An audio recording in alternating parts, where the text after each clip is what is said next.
Hello friends, welcome back to Home Maker 365. இந்த video பார்க்குற எல்லாருமே நலமாகவும் ஹாப்பியாகவும் இருக்கீங்கன்னு நம்புகிறேன். நானும் நல்லா இருக்கேன். இப்போ எல்லாருக்குமே தெரிஞ்சிருக்கும் ஆப்ரேஷன் சிந்தூர் போயிட்டு இருக்கு அப்படின்னு சொல்லிட்டு. ஸோ நம்ம நாட்டுக்காக போராடுற எல்லா வீரர்களுக்கும் ஒரு பெரிய ஹேட்ஸ் ஆஃப். எல்லாருமே சேஃபாக இருக்கணும் அப்படின்னு சொல்லி கடவுள்கிட்டையும் ப்ரே பண்ணிக்கலாம். இந்த விளாக் வந்து சென்னையிலேருந்து ஷேர் பண்ணியிருக்கேன். சம்மர் ஹாலிடேஸ் போயிட்டு இருக்கு இல்லையா? ஸோ துருவாக்கு ஸ்கூல் ஆரம்பிக்கிறதுக்கு முன்னாடி ஒரு வாரம் அம்மா கூட வந்து ஸ்டே பண்ணலாமே அப்படின்னு சொல்லி நானும் துருவா குட்டியும் மட்டும் சென்னை வந்திருந்தோம். மோஸ்ட்டாக சென்னை வந்தாலே ஒரே மாதிரி ருட்டீன் தான். வெயில் வேற வெளியே பொழக்குது அப்படிங்கிறதுனால பெருசாக இங்கே வெளியே போகிறது கிடையாது. வீட்டில் அம்மாவோட டைம் ஸ்பெண்ட் பண்ணிட்டு சாப்பிட்டு ரெஸ்ட் எடுக்கிறது மட்டும்தான் வேலையாக இருக்குது. காலையில் 8 மணிக்கெல்லாம் அம்மா கோவில் போயிடுவாங்க. ஸோ நான் துருவா எந்திரிக்கிறதே 10:30 மணிக்கு மேலே. பொறுமையாக எந்திரிச்சு ரெஃப்ரெஷ் ஆனதுக்கப்புறம் பால் காஃபி எல்லாம் போட்டு வந்து உட்காந்து குடிக்கிறது. இங்கே வந்தாச்சு அப்படின்னாலே அம்மா எதுவுமே வேலை செய்யவே விட மாட்டாங்க. நீ அங்கேயும் போய் வேலை செய்கிற இல்லையா, ஸோ நான் பார்த்துக்கிறேன் அப்படின்னு எல்லா வேலையுமே A to Z அம்மா தான் வந்து பார்த்துக்கிட்டு இருப்பாங்க. இங்கே வந்தாலே சாப்பிட்டு தூங்குறது, டிவி பார்க்குறது, படம் பார்க்குறது, இப்படி தான் வேலையாக இருக்கும். நான் இங்கே இருந்தாலும் சரி, இல்லை நடுவில் எங்கேயாவது ட்ராவல் பண்ணேன் அப்படின்னாலும் எங்களோட ஒர்க் வந்து எப்பவும் போல் போய்கிட்டே தான் இருக்கும். என்னோடய ஒர்க் நான் காலையில் எழுந்திரிச்சு பார்க்க ஆரம்பிச்சிருவேன். அண்ட் பெங்களூரில் கிச்சு இருக்காங்க அப்படிங்கிறதுனால அவங்களோட ப்ரௌனி ஆர்டர்ஸாக இருக்கட்டும், டிஸ்பேச்சாக இருக்கட்டும், அங்கேருந்து அவங்க வந்து பார்த்து என்னோட அம்மா இங்கே இருந்தாலும் சரி, பெங்களூரில் இருந்தாலும் சரி, பேசிக்காக நிறைய பேர் வந்து ஃபாலோ பண்ணுற ஒரு நல்ல விஷயம், time to time breakfast, lunch எல்லாமே ரெடி பண்ணிடுவாங்க. காலையில் 7:30 மணிக்கு பிரேக்ஃபாஸ்ட் ரெடியாக இருக்கும். லஞ்ச் வந்து 12:30 மணிக்கு ரெடியாக இருக்கும். நான் வந்து ஆஃப்டர் மேரேஜ் பார்த்திங்கன்னா எங்களோட ஒர்க் ருட்டீன் வேறு மாதிரி இருக்கும். ரொம்ப லேட்டாக நைட்டில் தூங்குவோம். அப்படிங்கிறனால காலையில் எழுந்திரிக்கிறது லேட் ஆகும். அப்படியே வந்து கொஞ்சம் கொஞ்சமாக வந்து எல்லாமே ஸ்கிப் ஆகி லேட் ஆகிற மாதிரி இருக்கும். அது ஒன்று தான் நானும் மாற்றிக்கணும்னு ட்ரை பண்ணிகிட்டே இருக்கேன். மேபி துருவா ப்ராப்பர் ஸ்கூல் போகிறப்போ கொஞ்சம் மாறணும் அப்படின்னு நான் நினைக்கிறேன். பார்க்கலாம். துருவா குட்டிக்கு நார்மல் டைப் வாட்டர் பாட்டில் ஒன்று இருக்குது. அம்மா வந்து மாற்றலாம் அப்படின்னு சொல்லிட்டு இது வாங்கிட்டு வந்திருந்தாங்க. ஹாட் அண்ட் கோல்டு ரெண்டுமே வச்சுக்கலாம். சிப்பர் டைப்லேயும் இருக்கும், நார்மல் பாட்டில் டைப்லேயும் யூஸ் பண்ணிக்கலாம் அப்படின்னு சொல்லிட்டு 400 rupees ஆர் சம்திங். நல்லா ஒர்த்தாக இருந்தது குவாலிட்டி வைஸ். என்னோட அம்மாவுக்கு செடி வளர்க்குறதுனா ரொம்ப பிடிக்கும். சின்ன வயசில் அவங்க வீட்டில் தோட்டத்துலலாம் நிறையா வளர்த்துருக்கேன் அப்படின்னு சொல்லுவாங்க. பட் இது அப்பார்ட்மெண்ட் அப்படிங்கிறதுனால பெருசாக வெளியே வைக்க முடியாது. வச்சாலுமே வந்து ஏதாவது தட்டி உடச்சிடுறாங்க. அப்படிங்கிறதுனால வீட்லேயே சிம்பிளாக ஒரு மணி பிளான்ட் மட்டும் ஒரு சின்ன கப்பில் சின்னதாக வச்சுருந்தாங்க. இப்போ இது நல்லா அழகாக பெருசாக வளர்ந்து வந்திருக்கு. இங்கே வந்து ஒரு வாரம் நான் சமையல் பக்கமே போகலை. ஆனால் எனக்கு பிரியாணி சாப்பிடணும் போல் இருந்துச்சுன்னு சொல்லி அம்மாவை மட்டன் வாங்கிட்டு வர சொன்னேன். காலையில் எடுத்துகிட்டு வந்திருந்தாங்க. பிரியாணி நான் ரெடி பண்ணுறேம்மா அப்படின்னு சொல்லிட்டு அதுக்கு ஸ்டார்ட் பண்ணேன். 1/2 கிலோ மட்டன் 4 பேருக்கு சர்வ் பண்ணுற குவான்டிட்டியில் நான் வந்து ரெடி பண்ணியிருந்தேன். இதுக்கு வந்து எண்ணெய் நல்லா குக்கரில் சூடாகட்டும் அப்படின்னு ஊற்றி வச்சுட்டு, இன்னொரு பக்கம் 3 ஏலக்காய், 4 லவங்கம், ஒரு சின்ன துண்டு பட்டை, ஸ்டார் அனீஸ், ஒரு பிரியாணி இலை, இதோட 3 பச்சை மிளகா சேர்த்துக்கணும். இதெல்லாம் நல்லா பொரிஞ்சதுக்கப்புறம் 3 பெரிய வெங்காயம் ஸ்லைஸாக சாப் பண்ணி வச்சிருந்தேன். அதையும் ஆட் பண்ணிவிட்டு ஆயில் வந்து வரும்போதே நம்ம கொஞ்சமாக ரெட் சில்லி பவுடரும் உப்பும் சேர்த்துட்டோம் அப்படின்னா அந்த கலர் வந்து நமக்கு நல்லா எண்ணெயோடு சேர்ந்து வந்து கிடைக்கும். நல்லா வதக்கிட்டு ஒரு கோல்டன் ப்ரௌன் ஆகிற அளவுக்கு நம்ம விட்டுறணும். இன்னொரு பக்கம் நான் இந்த சமையல் ஸ்டார்ட் பண்ணும் போதே பாஸ்மதி ரைஸை ஊற வச்சுருவேன். நம்ம வேக வைக்கிறதுக்கும் இதுக்கும் கரெக்டாக இருக்கும் அப்படின்னு சொல்லிட்டு.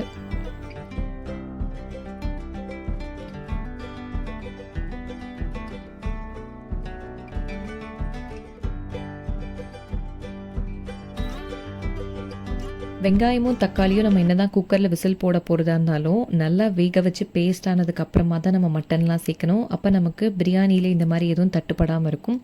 2 டேபிள் ஸ்பூன் இஞ்சி பூண்டு பேஸ்ட் சேர்த்ததுக்கப்புறம் தக்காளி போட்டு நல்லா மேஷ் ஆனதுக்கப்புறம் 1/2 டீஸ்பூன் கரம் மசாலா, தேவையான அளவுக்கு ரெட் சில்லி பவுடர், இன்னும் கொஞ்சம் நம்ம காரத்துக்கு ஏற்ற மாதிரி உப்பு, மஞ்சள் தூள் போட்டு நல்லா மிக்ஸ் பண்ணி விட்டுட்டேன். நான்லாம் பிரியாணி கற்றுக்கிறப்போ 4-5 வாட்டி அதை சொதப்பி நல்லா குழகுழன்னு பொங்கல் மாதிரி ஆக்குனதுக்கு அப்புறமா தான் பர்ஃபெக்டாக உதிரியாக கொண்டு வரதுக்கான அந்த ஒரு ரெசிபியை எனக்கு நானே கற்றுக்கிட்டேன். இதெல்லாம் நல்லா பேஸ்ட்டாக வதங்கினதுக்கு அப்புறமா 2 டேபிள் ஸ்பூன் தயிர், இதோட கொஞ்சமாக புதினா இலை, கொத்தமல்லி இலை சேர்த்து நல்லா மிக்ஸ் பண்ணி ஒரு 2 நிமிஷம் கழித்து நம்ம கழுவி வச்சுருக்கிற மட்டன் ஆட் பண்ணி மிக்ஸ் பண்ணிக்கணும்.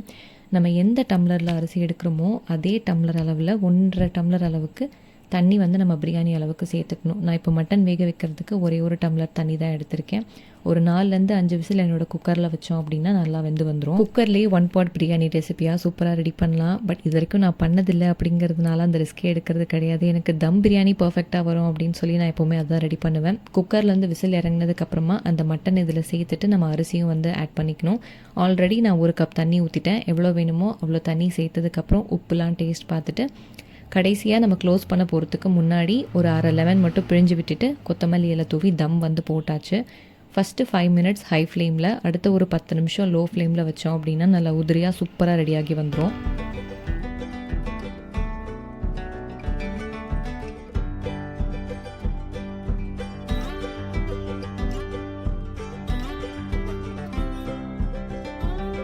த்ருவாவோட ஃபுட் ரொட்டீன் வந்து கேட்டிருந்தீங்க. நான் நெக்ஸ்ட் வீக் vlogல வந்து அதை ஷேர் பண்ணுறதுக்கு முயற்சி பண்ணுறேன்.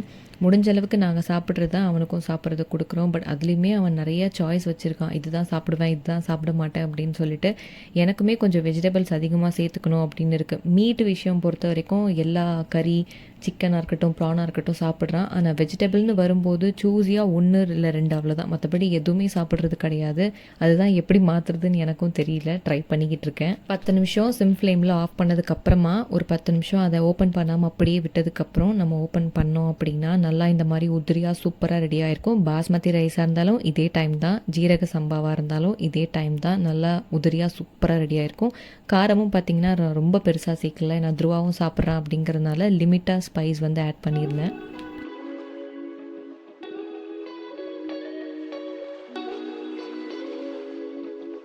மதிய லஞ்சுக்கும் அதுதான், டின்னருக்கும் பிரியாணி தான். எப்போவுமே மதியம் செஞ்சு ஃப்ரெஷ்ஷாக சாப்பிட்றத விட நைட் அந்த பிரியாணி சாப்பிட்டோம் அப்படின்னா இன்னும் டேஸ்ட்டு சூப்பராக இருக்கிற மாதிரி இருக்கும். இது அடுத்த நாள் காலையில் எடுத்தது.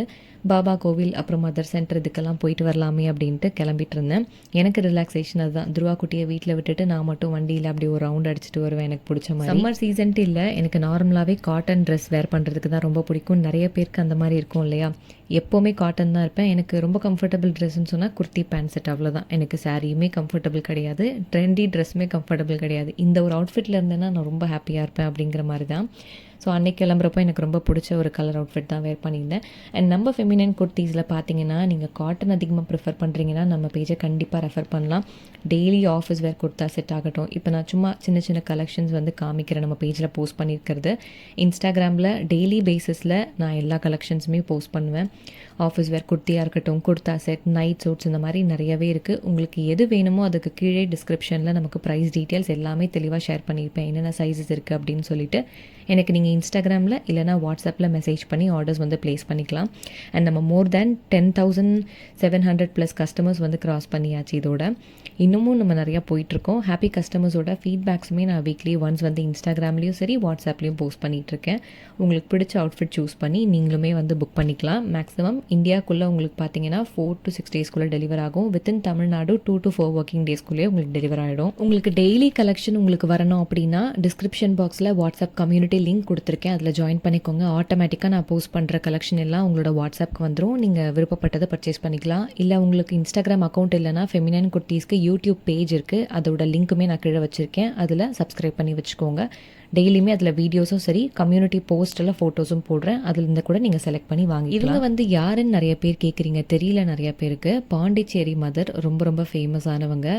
இவங்களோட கோவில் நிறைய இடங்கள் இருக்குது. எனக்கு இவங்களோட கோவிலுக்கு வந்தால் ஒரு பீஸ் ஆஃப் மைண்ட் அப்படிங்கிறதுனால சென்னை வரும்போதெல்லாம் தவறாமல் இவங்களையும் போய் பார்த்துருவேன். சாய்பாபா கோவிலுக்கும் போயிட்டு வந்துடுவேன். பெங்களூரில் இருக்கிற பாபா கோவிலுக்கு போனாலுமே நான் பர்டிகுலராக இங்கே வந்தேன்னா இங்கே இருக்கிற கோவில் மட்டும்தான் எனக்கு ரொம்ப ஸ்பெஷல் அப்படிங்கிறதுனால தவறாமல் போயிட்டு வந்துடுவேன். அப்புறம் கொஞ்சம் சர்பத்து, பால் சர்பத்து, இதோட மிக்ஸ் எல்லாம் வாங்க வேண்டியிருந்தது. இதெல்லாம் பெங்களூரில் நாங்கள் இருக்கிற ஏரியாவில் கிடைக்கல அப்படிங்கிறதுனால சரி இங்கேருந்து போகும்போதே வாங்கிட்டு போயிடலாமே அப்படின்ட்டு அதுவுமே வந்து வாங்கிட்டு கோவில் போயாச்சு. அடுத்த நாளைக்கு தான் பெங்களூர் ரிட்டர்ன் ஆகுறதா பிளான். பஸ் டிக்கெட் எல்லாம் 4-5 நாள் முன்னாடியே புக் பண்ணி வச்சிட்டோம். பட் கடைசி நிமிஷத்தில் பஸ் பிரேக் டவுன் ஆகிட்டு அதனால வந்து கேன்சல் பண்ணிக்கலாம் அப்படின்ட்டு டிக்கெட் வந்து ரீஃபண்ட் பண்ணிட்டாங்க. சரி ஓகே, இன்னும் ஒரு 5-6 நாள் இங்கே இருந்துட்டு நம்ம பொறுமையாக போகலாமே அப்படின்னு சொல்லிட்டு பிளானுமே வந்து கம்ப்ளீட்டாக ஆப்போசிட்டாக சேஞ்ச் ஆகிட்டு. நம்ம ஸ்ட்ரிக்ட்லி ப்ரௌனிஸோட கியாஸ்க்கும் வரும்னு சொல்லுவோம், எப்போ தான் வரும் அப்படிங்கிற மாதிரி நீங்களுமே யோசிக்கிறீங்கன்னு தெரியுது. ஏன்னா நானுமே அந்த தாட்டில் தான் இருக்கேன். கொஞ்சம் ஒர்க் வந்து அவங்க லேட் பண்ணுறாங்க, ஓரளவுக்கு முடிச்சிட்டாங்க. இன்னும் அவுட்லுக் ஒர்க்கெல்லாம் ஃபினிஷ் பண்ண வேண்டியிருக்கு.